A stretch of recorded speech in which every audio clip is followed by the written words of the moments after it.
స్వస్తిక్ multi speciality hospital Karimnagar లో చికిత్స ఏదైనా అత్యవసర వైద్య సేవలు వెంటనే 24 అవర్స్ అందరికీ అందుబాటులో వైద్యం. Swastik multi speciality hospital Karimnagar civil hospital opposite.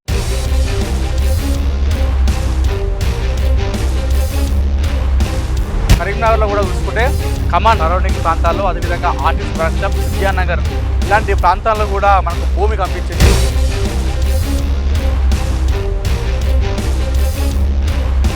మానకొండలో కూడా కొన్ని గ్రామాల్లో కూడా ఉదయం సమయంలో భూమి కంపించినట్టు కూడా అక్కడ స్థానికులు మనకు ఫోన్ చేసి మరీ సమాచారం అందించినటువంటి పరిస్థితి కూడా ఉంది.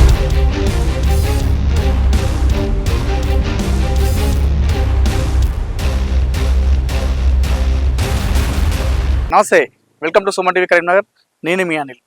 ఉమ్మడి తెలుగు రాష్ట్రాల్లో ఉదయం 7 నుండి 8 గంటల ప్రాంతంలో భూమి స్వల్పంగా కంపించినటువంటి పరిస్థితి నెలకొంది. అటు ఆంధ్రప్రదేశ్లో ఉన్నటువంటి విజయవాడ, అదేవిధంగా తెలంగాణలో ఉన్నటువంటి కొన్ని ప్రాంతాల్లో ఉదయం టైంలో భూమి 2 నుండి 5 సెకండ్ల పాటు కంపించినట్టుగా మనకు సమాచారం అందుతుంది. అయితే రిటార్డ్ స్కేల్పై ఇది 5.3గా నమోదైనట్టుగా మనకు తెలుస్తుంది.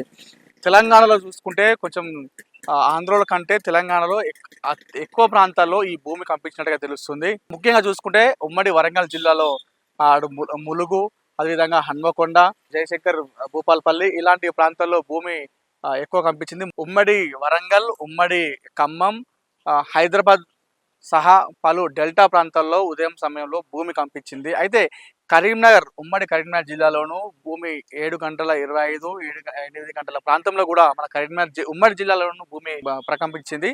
అయితే గోదావరిఖని, పెద్దపల్లి, సుల్తానాబాద్, ఉస్నాబాద్, కమలాపూర్, కరీంనగర్ ఇలాంటి ఈ ప్రాంతాల్లోనూ భూమి ఉదయం సమయంలో 5 సెకండ్ల పాటు కంపించినట్టుగా అక్కడ ఉన్నటువంటి స్థానికులు మనకు సమాచారం అందించారు. అయితే కరీంనగర్ జిల్లాలో మానకొండూరు, అదేవిధంగా పక్కన ఉన్నటువంటి ఈ రూరల్ మండలాలు, మానకొండూరులో కూడా కొన్ని గ్రామాల్లో కూడా ఉదయం సమయంలో భూమి కంపించినట్టుగా కూడా అక్కడ స్థానికులు మనకు ఫోన్ చేసి మరీ సమాచారం అందించినటువంటి పరిస్థితి కూడా ఉంది.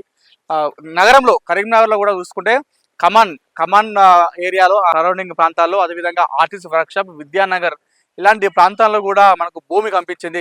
కరీంనగర్ జిల్లాలో ఉన్నటువంటి భూమి కంపించిన ప్రాంతాలు కూడా మనకు సీసీటీవీ ఫుటేజ్లో రికార్డ్ అయినాయి. మనకు పక్కన ఒక ఫ్రేమ్ వస్తుంది, ఆ ఫ్రేమ్లో కూడా చూసుకోవచ్చు. ఆ పక్కన ఫ్రేమ్లో వస్తున్న మొత్తం కూడా మన కరీంనగర్ జిల్లా ఉన్నటువంటి భూమి కంపించిన ప్రాంతాలు సీసీటీవీ ఫుటేజ్ రికార్డ్ అయిన దృశ్యాలు కూడా మనం చూసుకోవచ్చు ఆ పక్క ఫ్రేమ్లో. అయితే మొత్తం చూసుకుంటే ములుగు జిల్లాలో ఇటీవల కురిసిన భారీ వర్షాలు కూడా అటు వరంగల్, ఉమ్మడి వరంగల్, అదేవిధంగా విజయవాడ, ఖమ్మం ప్రాంతాలు కూడా అతలాకుతలం అయినటువంటి పరిస్థితి కూడా చూసాం. అంటే ప్రకృతి తన విలయ తాండవం చూపించిందని చెప్పుకోవచ్చు. ఉమ్మడి వరంగల్ జిల్లా, ఉమ్మడి ఖమ్మం జిల్లా, అటు విజయవాడ ప్రాంతాలు కూడా మొత్తం జలమయమై ప్రజలు తీవ్ర ఇబ్బందులు పడ్డారు. అయితే ప్రకృతికి కోపం వస్తే ఎలా ఉంటుందో అని మనం ఉదాహరణ చెప్పుకోవచ్చు. ఇటీవల జరిగిన వర్షపాతం నమోదవడంతో అప్పుడు వరదలు వచ్చి అంత తీవ్ర స్థాయిలో నమోదైంది. అయితే ఈ భూకంపం మన తీవ్రత చూసుకుంటే ఎక్కువ రాలేదని చెప్పుకోవచ్చు, చాలా తక్కువ వచ్చిందని చెప్పుకోవచ్చు. ఉదయం సమయంలో ఈ 7-8 గంటల ప్రాంతంలో కొన్ని ప్రాంతాల్లో 7:25, 7:20, 7:30 అట్లా కొన్ని ప్రాంతాల్లో ఆ సమయంలో వచ్చినట్టుగా చెప్తున్నారు. అయితే ఈ తీవ్రత అనేది మనకు ఎక్కువ నమోదు కాదని చెప్పుకోవచ్చు. చాలా మంది కూడా ఆ భూమి కంపించినట్టు కూడా, అంటే కొన్ని ఊర్లో ఒక మానకొండ ఉంది, మానకొండలో ఒక మండలంలో కొన్ని గ్రామాలు ఉన్నాయి. అందులో నుండి నాకు కొంతమంది ఫోన్ చేయడం జరిగింది, ఇట్లా భూమి కంపించని చెప్పేసి.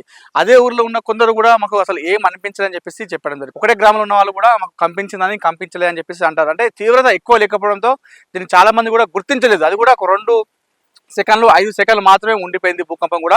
మనం ఇప్పుడు కరీంనగర్ జిల్లాలో ఉన్నటువంటి సీసీటీవీ ఫుటేజ్ కూడా మీరు చూసుకోవచ్చు. అందులో ఉన్నటువంటి సీసీటీవీ ఫుటేజ్ భూకంపం వచ్చినప్పుడు అది సీసీటీవీ అనేది మొత్తం షేక్ అవుతుంది. ఆ షేక్ అవుతున్న సమయంలో కూడా రోడ్డు పైన చాలా మంది వాహనాలు వెళ్తున్నాయి. చాలా మంది అక్కడ ఉన్నటువంటి మున్సిపల్ వాళ్ళు అక్కడ ఊడుస్తున్నారు. ఆ ఊడ్చినా కూడా వాళ్ళకు ఆ భూమి అంతా సీసీటీవీ అనేది అంతా షేక్ అవుతున్నప్పుడు కూడా వాళ్ళకి ఆ తీవ్రత అనేది ఏర్పడలేదు. చాలా మంది ఆ వెహికల్స్ మీద వెళ్తున్న వాళ్ళు అలానే వెళ్తున్నారు. ఆ తీవ్రత అనేది ఎక్కువ నమోదు కాకపోవడంతో, ఈ భూకంపం అనేది ఎక్కువ రాకపోవడంతో మనకు ఎలాంటి ప్రమాదం జరగలేదు. చాలా తక్కువ, అంటే 2 నుండి 5 సెకండ్ల పాటు, అది కూడా తీవ్రత తక్కువడంతో ఎలాంటి అయితే ప్రమాదం జరగలేదని చెప్పుకోవచ్చు. అయితే ప్రకృతి కోపం వస్తే, అంటే ప్రకృతికి మనం కాపాడితే ప్రకృతి మనం కాపాడుతుంది. ప్రకృతి విషయంలో మానవుడు తప్పిదాలు చేస్తే మాత్రం ప్రకృతి ఎప్పుడైనా కూడా ఇలాంటి విలయ తాండవాలు సృష్టిస్తుంది, ఎంత దూరమైనా తీసుకెళ్తుంది. కెమెరా పర్సన్ కుమార్తో అనిల్, సుమన్ టీవీ, కరీంనగర్.